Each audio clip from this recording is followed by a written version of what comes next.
Strong storms once again this evening with a special weather statement in effect for several counties, including Richmond. And also, this is new, we have a severe thunderstorm warning in effect for a small portion of Saluda and Aiken counties. I'll have all the details on that coming up. Right now on News Channel 6, wondering property taxes, how the discussions could affect you. And USC Aiken Athletics getting a makeover. We'll take a look at how the Pacers' new softball field is coming together. As your News at 7 starts now. Live from Television Park, this is WJBF News Channel 6 at 7. Good evening, everyone. You're watching News Channel 6 at 7. I'm Dee Griffin. Thanks so much for joining us. Coverage you can count on begins as it's day 4 of the report. Time now for a first look at our weather, and meteorologist Jennifer Tracci joins us now. Before the newscast, we were talking about the storms coming in. They've been faking us out lately, and hopefully we will finally get some rain. Yeah, I know you are craving the rain. Yes. You want it so bad. So many people want the rain. We are so dry, and we could definitely use it. But unfortunately, we're not getting a whole lot of widespread rain. What we are getting is the thunder, the lightning, and some of these pretty strong storms, which is what we don't want. And you can see now on Live Viper 6, we have a couple of flashing polygons here. First, we have a special weather statement in effect for several counties, but we also have the severe thunderstorm warning, and this goes until 7:45, and it's for a small portion of Saluda and Aiken County. So there's I-20 in Aiken County. There's Oak Grove, Camp Gravett. This is the northeastern portion of Aiken County, and there's Saluda County. So there's Batesburg, Leesville, there's Monetta, Ridge Spring. All of you are included under this polygon, and this is for a severe thunderstorm warning until 7:45, and it's for wind gusts up to 60 miles per hour, and also the possibility of quarter-size hail. And check out all of that lightning. That's 26 strikes or 27 strikes now within the last 5 minutes alone. So it's not just the wind, it's not just the hail, it's also that lightning, which could be a big problem on top of the torrential rain. We also have a lot of more widespread rain across Saluda County, and then we have that special weather statement in effect for places like Aiken, Richmond, Edgefield, Columbia, Lincoln, and even McDuffie included in this polygon, and that's for this line. So this is not as strong, but the winds are possibly still up to 50 to 55 miles per hour, and those are headed towards the metro. Now, out to the west of that, we also have some weaker storms around Hancock County. There's Sparta and Culverton, Barnett up there with a few lightning strikes as well near Cadley to the north of I-20. Our Terry Lambert Hyundai Skyview Cam at Augusta Regional Airport showing a pretty cool view here. Definitely some stormy skies, very breezy outside. Temperatures were near average today and no rainfall reported at Augusta Bushfield. Temperatures are currently in the 70s and 80s, cooler in spots with the rain. And coming up, I'll have a look at those cooler temperatures we'll see over the weekend. So stay with us for that. But back to you, Dee. All right, thanks so much. We'll see you then. The Columbia County Sheriff's Office spreading awareness after an 81-year-old Grovetown woman was scammed out of $22,000. Hannah Latier has more. An investigator says a fake Microsoft window saying she'd been hacked popped up on the woman's computer. And it provided her with an 800 number and referenced calling Microsoft for tech support. Well, Microsoft doesn't work like that. After calling the number on the window, scammers claiming to work for Microsoft swindled her into buying $22,000 worth of gift cards to get her money back from the quote-unquote hacker. The scammers ended up taking her money using the gift card pins. You don't have to be an elder to be a victim of this kind of crime. If somebody calls you and they want you to go buy gift cards, or you need to go to the cryptocurrency ATM at the local Circle K or Kroger or whatever, hang up on these people, because every bit of it is a scam. But how did the malware get on her computer in the first place? She could have been to a bogus website and said, oh, that looks neat, and clicked on it. Investigator Bonsack says his unit works about 10 scam cases a month, but getting the money back is hard. It's a purchase that you're knowingly making. Whether or not there's any duress that goes along with it, the banks don't have to help you. He tells me scammers often use fake phone numbers with local area codes to make it even more believable. Some of these folks aren't even in the United States, and that's why they call it the Wild Wild Web, okay? Because it's like the Wild West. They can be anywhere, and you don't know. The Sheriff's Office is continuing to investigate this case. In Columbia County, Hannah Latier, WJBF News Channel 6. A review of the Augusta City Charter is something city leaders want to see happen, and now they're learning. A review of the Augusta City Charter is something city leaders want to see happen, and now they're learning how. Commissioner is hearing from experts from the University of Georgia on how to create a charter review committee. The experts say, based on what other cities have done, the process can take as long as a year and a half and cost around $200,000. It's worth it because in the 28 years, we've never had any form of review. Typically, governments that do it every 7 to 10 years.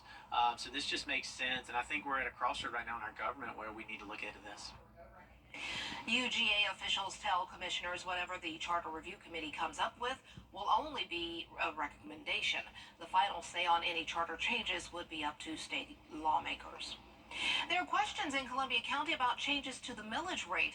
The millage rate is the updates to the new USC Aiken softball field expected to be done by next spring. Bria Smith talked with school leaders and has the details. Leaders within the athletic department at USC Aiken say the field will be ready by spring season and a hit out of the park for their players. And I'm just grateful to our university and our state and our representatives that represent Aiken and to have the funding to build such a first-class facility. The idea for the new field started when the National Guard Cybersecurity Center at USC Aiken laid down its roots. So that's the most important part, along with getting a modern, up-to-date facility for our program. Now, the planning for this has been going on a long time. Finally moving the Lady Pacers softball team across the Convocation Center next to the current baseball stadium and home to the future soccer field. It's going to be an outstanding facility as well. Its target date to complete would be next fall of 2025. A synthetic turf field as well. Of course, it'll be lit. A nice new clubhouse for both of our teams is what the planning is. So. Construction on the new softball field is underway, and the athletic director is excited for what's to come. The facility that we're building is made for softball. It's going to be synthetic turf field. Satcher Field was repurposed from a baseball field into a softball field. So the dugouts were originally set up for baseball, and they weren't quite at the angle they it needed to be in. The dimensions may have been a little awkward, but this field is being built right from the start as a softball facility and a first-class softball facility for sure. Wilkinson says plans call for the field to be ready in the fall. Construction started early summer, and the target date to complete it is going to be September. Putting the finalization just in time for spring season. Those a part of USC Aiken are confident this new field will be a home run. In Aiken, Bria Smith, WJBF, News Channel 6. Coming up, the investigation continues into the assassination.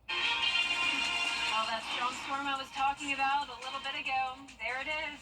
The camera is shaking as the storm is approaching Augusta. I'll have all the details on that right after the break. Here's why you...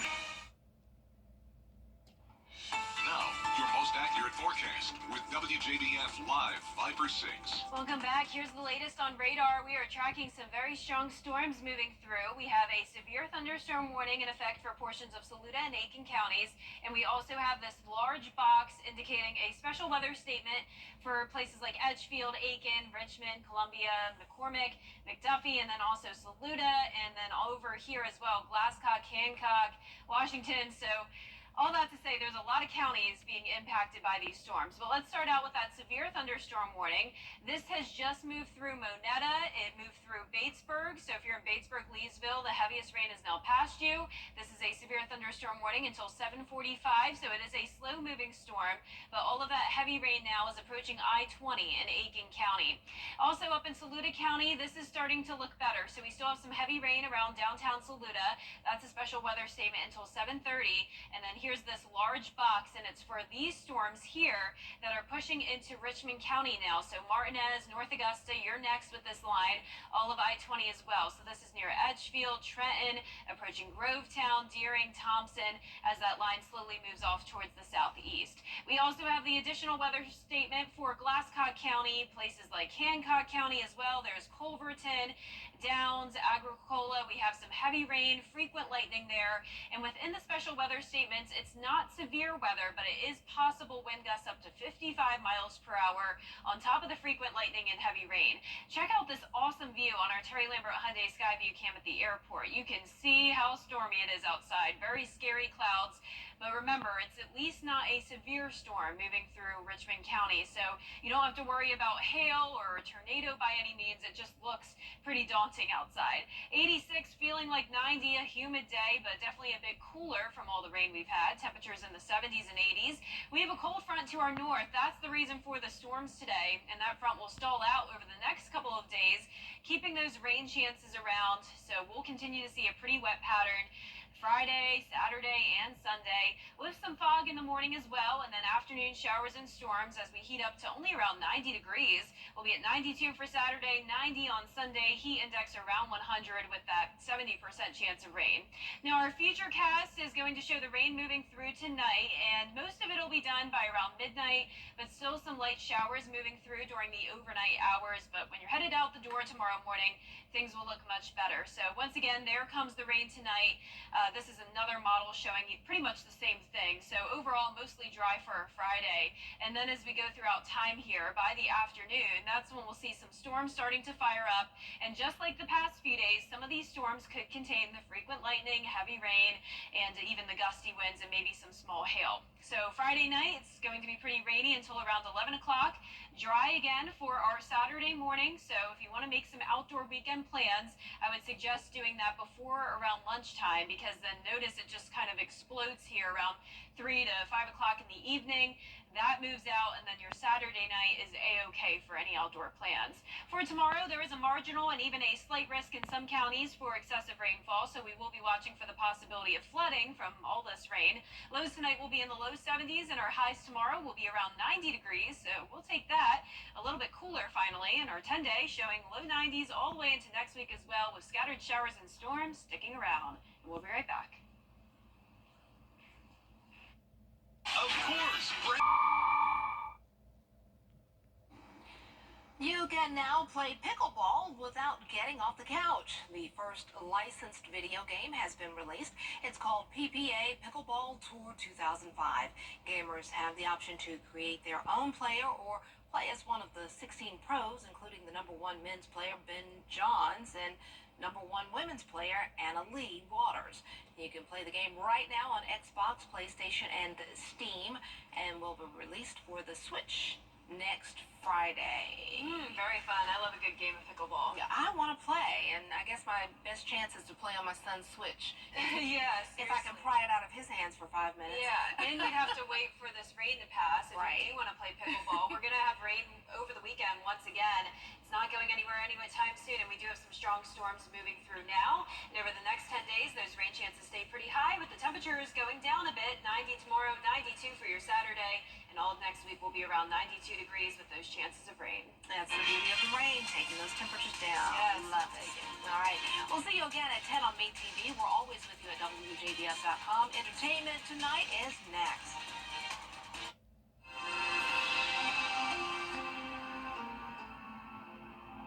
At Fraser Roofing,